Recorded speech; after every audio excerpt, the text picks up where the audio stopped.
Hello and thank you for joining me again. Welcome back to the channel. I'm at the plot, obviously, and today's plan of action is to do some seeds. Now, I've brought the stuff up here because there's space. As I said before, I created this workbench for this purpose exactly. It gives me space to make a mess. It gives me space to do stuff. There's not space at home to do all of this, so that's what I'm here to do. So I'm going to do all my seeds. I'm going to go through the bag of compost I've got and I'm going to riddle through it. I'll explain what I'm going to do with that and I'll explain what that means. But essentially, I'm just going to sieve through the compost. And what I've also done is I've spoken to my friend, ChatGPT, and I've copied the list of all the seeds that I've got into ChatGPT. And essentially what I did is I asked it what should be planted and when. You know, what could be planted now, what should be planted later, what can I plant straight into the ground, and it's compiled me a concise list of stuff that I can do now, stuff that I can plant straight into the ground, and it's helped me. It has helped a great deal. It's helped save me doing the research. I have got my allotment book that I referred to previously, but it just saves me having to research and look it up. I can just refer to my list. Hopefully it's correct.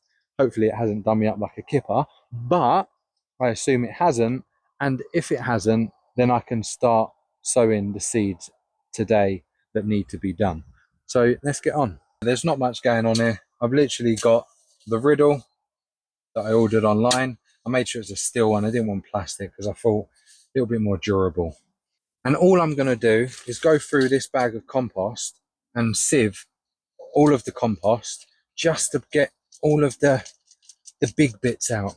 It's not going to be perfect. It's not going to be a fine potting mix. You know, you can buy specific potting mixes, but this compost I buy, it's 3 bags, I think, for £15 or something along those lines. It works really well in the garden, and I haven't had terrible results doing seeds, but I have noticed over time that you do get lumpy bits in here. Look, all of that, just unbroken down bits of whatever compost, that, you know, stuff they put in their compost to break down, and that would be sitting in my seed trays. So it just means that I've got a finer, better mix to use with my seeds, and it just saves all of that.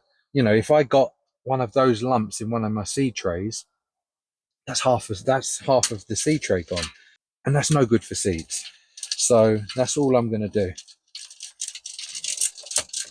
So there we have it. Everything has been sieved, and this is what is left. Now, there are still little bits in there, but we're not going for perfection. It's literally just to get the big bits out, all of bits like that.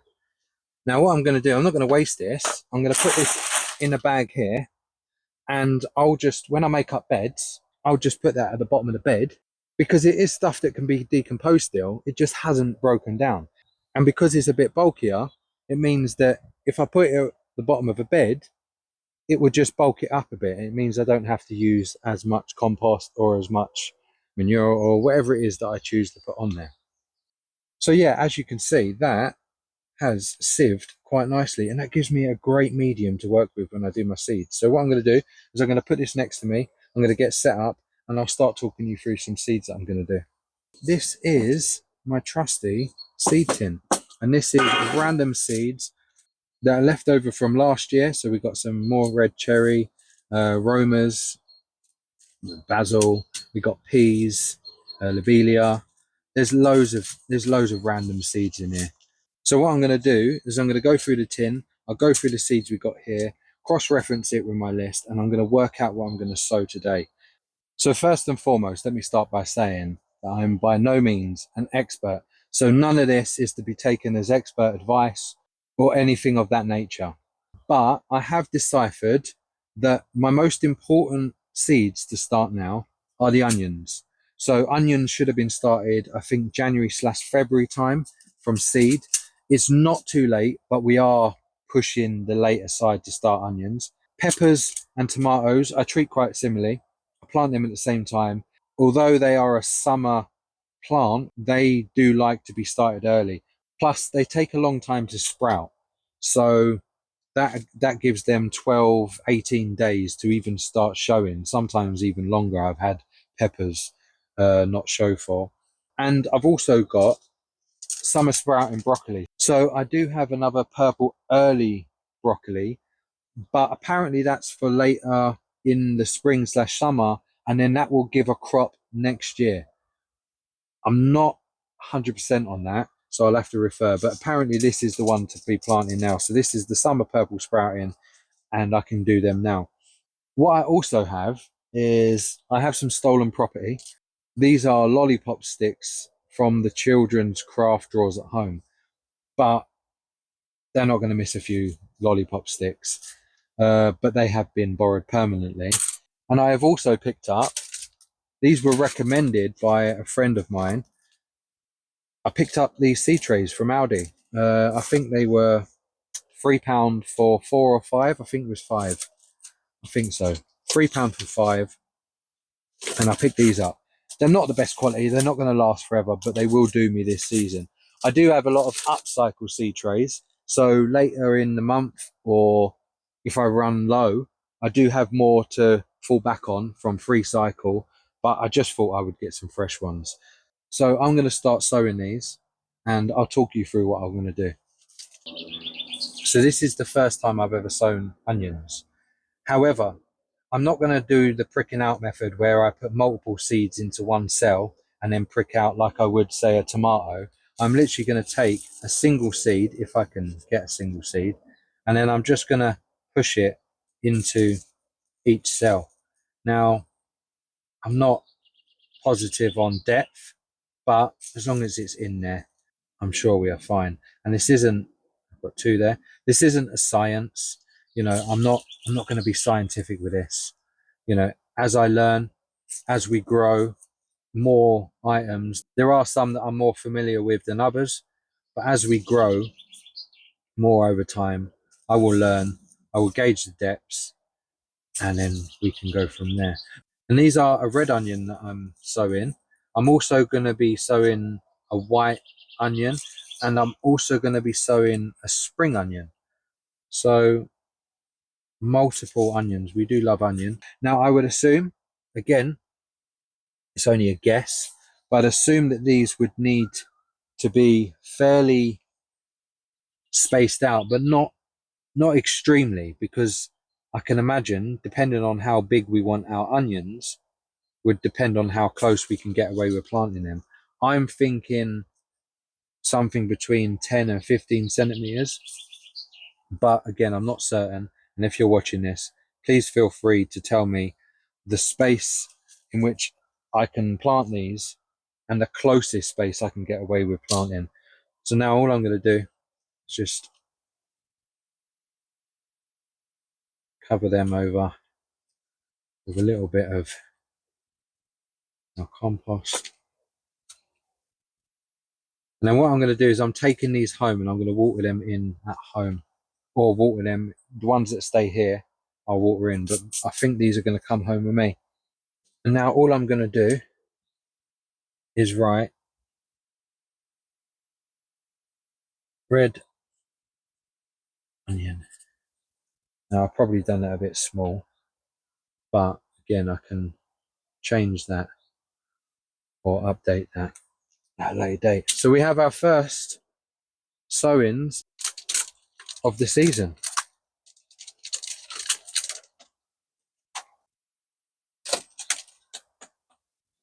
Here's a new one for me. Now, this may sound really silly, but again, I have never grown spring onions before, but I assumed that they were slightly different to a normal onion, whereby they split. But I've just double checked because I thought it was worth double checking, and I'm lucky I did, because apparently a spring onion, you might be laughing at me, and that's perfectly fine because it's quite humorous. How did I not know?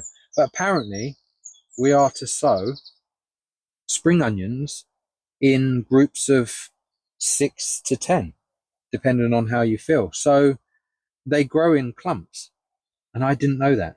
So that is a new one on me. So I'm going to get these seed trays ready. I'm not sure how many I'm going to get in here, so I might put a red or a white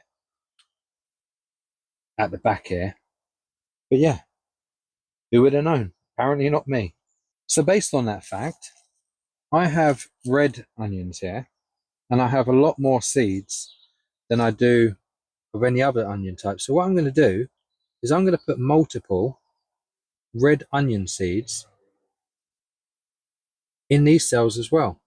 And I am going to see if we can generate some red spring onions. Now, I don't see why not. I don't know if when they get their pigmentation, I don't know if it's an early thing or something that happens later on. But again, tell me in the comments if you do know. I'm going to grow some red spring onions. So as I mentioned in the past, what I tend to do with tomatoes, if I've got an abundance of seeds, and these ones come with 75 seeds, there's no way I'm going to use 75 seeds this year, and they're cheap enough to buy. So what I tend to do is I lean towards a pricking out method, which essentially means that I will plant 2 seeds per cell, and then when they grow, I will just prick out the weakest of the seeds. And then what that does is it allows me to pick the better specimen of any given plant. Now, with tomatoes, we tend to keep, I'll be honest, we tend to normally keep about 4 of each. So this is an excessive amount of tomatoes, but we do have plenty of people, family and friends, that would be more than willing to adopt extra tomato plants. So last but not least, this is the summer purple sprouting broccoli. Now we have grown purple sprouting broccoli before, but unfortunately, previously when we tried to grow it, it got absolutely decimated by caterpillars, just destroyed by caterpillars. They grew into lovely seedlings. We had about 6 of these and 6 of the early sprouting, and they just got destroyed by some kind of caterpillar. So I will be covering these. I will be putting them in an area at the allotment where we can either cover them or they will be covered in some way to give them the best chance of survival. We have run out and used all of the seed trays from Aldi, but these ones will be going home. However, the broccoli is a little bit more cold tolerant. So what I'm going to do is I'm going to leave these up at the allotment. I'm going to walk them in, and I will just leave these here because these will be the first of many seeds that will be sown and left here. It's only because it's cold or maybe too early that I haven't sown anything else and left it here. Whereas the tomatoes, the peppers and the onions require a little bit more heat to start germinating. So yeah, I'm pretty much done for the day. All I've really got to do is tidy up, get these loaded into the car, get these watered in and covered over to be left in here. Just a general tidy up, put everything back in the polytunnel, and that's pretty much it. Again, there will be mistakes that I make along the way. This is our first time, or my first time on an allotment. It's my first time growing at this scale. There will be things that I'm going to grow late. There's things that I'm going to get wrong. Mistakes will be made. And if you're interested in that, or you want to learn, or maybe you're starting a journey, or maybe you just use this as an inspiration to start your own allotment journey, because this is for anyone. Anyone can have an allotment. It's not an exclusive club. All you have to do is get your name down and wait your turn. And that's it. Have a go. Everyone here is winging it. We're all having a go. We're all learning. So again, thank you for getting this far. I really do appreciate you watching. And as always, if you feel like it, like, subscribe. It does good things for the channel, and let's grow together.